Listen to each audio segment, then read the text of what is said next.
नमस्कार दोस्तों, मैं कृष्ण मोहन एक बार फिर आप सब बच्चों के सामने। और आज का जो हमारा वीडियो रहेगा ये रहेगा जेई के एक जो अभी रिसेंटली एग्जाम हुआ है उसके बाद आपका जो 56 और 57 कैटेगरी का 21 फरवरी को जो कोर्ट डेट है उसके बारे में डिस्कशन करेंगे। और भी आपके सामने क्या क्या इश्यूज अभी आ सकते हैं कमीशन के द्वारा, वो सब आज इस वीडियो में हम देखेंगे। देखो, सबसे पहले जेई के पेपर में कमीशन ने बहुत मतलब कि भयंकर वाला गलत काम किया है। जिन बच्चों का रोल नंबर आना चाहिए था उनका रोल नंबर नहीं आया। कई सारे बच्चों का फोटो गायब था, कई सारे बच्चों के पिताजी के नाम गायब थे और बहुत सारे बच्चों का ट्रेड भी इंटरचेंज था। मींस कोई बच्चा सिविल ट्रेड का है तो उसको इलेक्ट्रिकल ट्रेड में डाल दिया गया। तो इस वजह से मतलब कि पूरी के पूरा जो कुछ ही बच्चे ऐसे होंगे जो ठीक ठाक से अपना एग्जाम दे के आए होंगे, नहीं तो सबके साथ ये प्रॉब्लम हुआ है, बहुत सारे बच्चों के साथ। तो अब क्या होगा?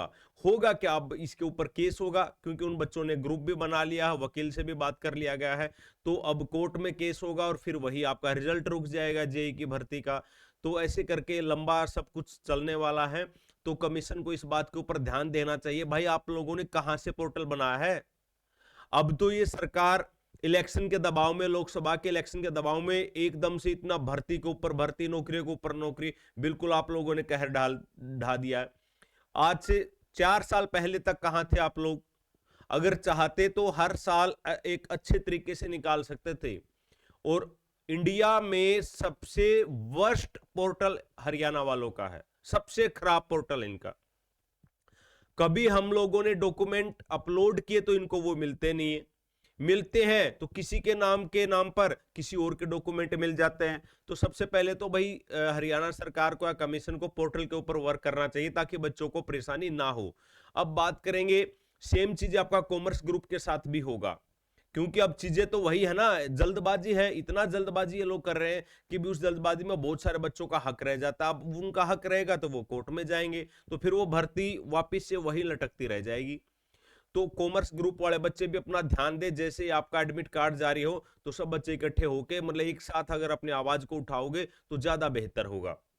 अब बात करते हैं 21 फरवरी को। 21 फरवरी को भी 56-57 की जो हियरिंग है, तो हो सकता है कि भी आपका सब कुछ काम अच्छे से हो जाए, पॉजिटिव हो जाए और आपका मतलब कि भी जो आप लोगों ने पेपर दिया है उसी के आधार पर आपका रिजल्ट जारी हो जाए और आप आगे मूव ऑन कर जाओ। लेकिन थोड़ी बहुत संभावना ये भी है कि भी मे भी हो सकता है दोबारा से आपको किताबें पढ़नी पड़े, क्योंकि अभी है ना वो कोर्ट में है तो कोई भी सही से तो आइडिया लगा ही नहीं सकता क्या होगा क्या नहीं होगा। बहुत सारे टीचर्स ने बताया कि भाई ये कैंसिल हो जाएगा, कईयों ने बताया ये कैंसिल नहीं होगा, आपकी ज्वाइनिंग हो जाएगी। देखो, अभी चाहे कोई कुछ भी बोले, रियलिटी यही है कि कोर्ट का जो फैसला होगा वो किसी को भी नहीं पता कि भी क्या फैसला होने वाला है। तो इसलिए अपना वो तो धैर्य आपको बनाना ही पड़ेगा, इसमें कोई परेशानी वाली बात है ही नहीं। फिर बात करते हैं हरियाणा पुलिस की। देखो, हरियाणा पुलिस की आपकी 6000 वैकेंसीज आई हैं। बहुत सारे बच्चों को ये डाउट है कि सर क्या मैं फॉर्म भरूं या ना भरूं। देखो, एज वाला तो आप देख ही लोगे। अब इस डाउट में मत रहो कि मेरे 55 है तो मैं भरूं या ना भरूं, मेरे 50 है तो मैं भरूं ना भरूं। भाई, जिन बच्चों का सीईटी क्वालिफाई है वो सारे बच्चे पेपर भर दें। उसका कारण क्या है कि भी बहुत सारे बच्चों के अगर 56-57 की कैटेगरी में ज्वाइनिंग हो जाते हैं तो हो सकता है वो भाई फिजिकल देने ही ना जाए, या फिर आपका अन्य जो पोस्ट है किसी का जेई में हो गया, किसी का भी एएलएम में होगा। तो हर कोई नहीं चाहता कि भी वो पुलिस की जॉब करे। तो इसलिए अपना सब बच्चों को फॉर्म भरना चाहिए। कोई बच्चा 0.001 नंबर से आपका पॉइंट और से पास हुआ है तो आपको फॉर्म भरना ही भरना है, वो आपके लिए फायदेमंद ही होगा। फिर बात करें हरियाणा पुलिस की तैयारी। देखो, हरियाणा पुलिस की तैयारी पिछली बार भी बहुत सारे बच्चों का सिलेक्शन हुआ था। अब क्यों हुआ था? क्योंकि उसमें आईपीसी, सीआरपीसी, ये सब एविडेंस वगैरह लॉ का पोर्शन आता है। तो वो मैंने बहुत अच्छे से अपने यूट्यूब के ऊपर करवा रखा है। केएम क्लासेज ऐप के ऊपर उसके जो पीडीएफ वगैरह है वो भी आपका है। लेकिन अब की बार कुछ लॉ चेंजेस हुए तो वो आपको करने पड़ेंगे, वो एक वीडियो में मैं आपको करवाऊंगा। और फिर उसके बाद हरियाणा जी के तो आप लोग महारत हासिल है ही आप लोगों को, है ना।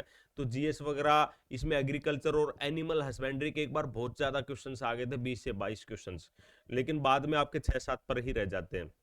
तो इसलिए एग्रीकल्चर और एनिमल हस्बेंड्री को भी आपको साथ की साथ में तैयार करना है। और अगर मैं बात करूं ना टीजीटी भर्ती की, तो टीजीटी वाले भी भाई खुश हो जाना चाहिए। 27-28 फरवरी को आप लोगों का रिजल्ट डिक्लेयर हो जाएगा और आप लोगों की ज्वाइनिंग भी हो जाएगी। मतलब कि आप ये मान के चलो 99% जो चीजें हैं वो सब आप लोगों के फेवर में है। और वो इसलिए है क्योंकि इनके ऊपर लोकसभा का इलेक्शन का प्रेशर है, और अब ये सब कुछ प्रेशर में कर रहे हैं। गलत होगा या सही होगा वो तो बाद में ही जाने।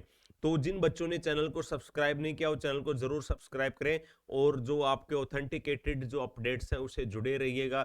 Thank you, bye bye.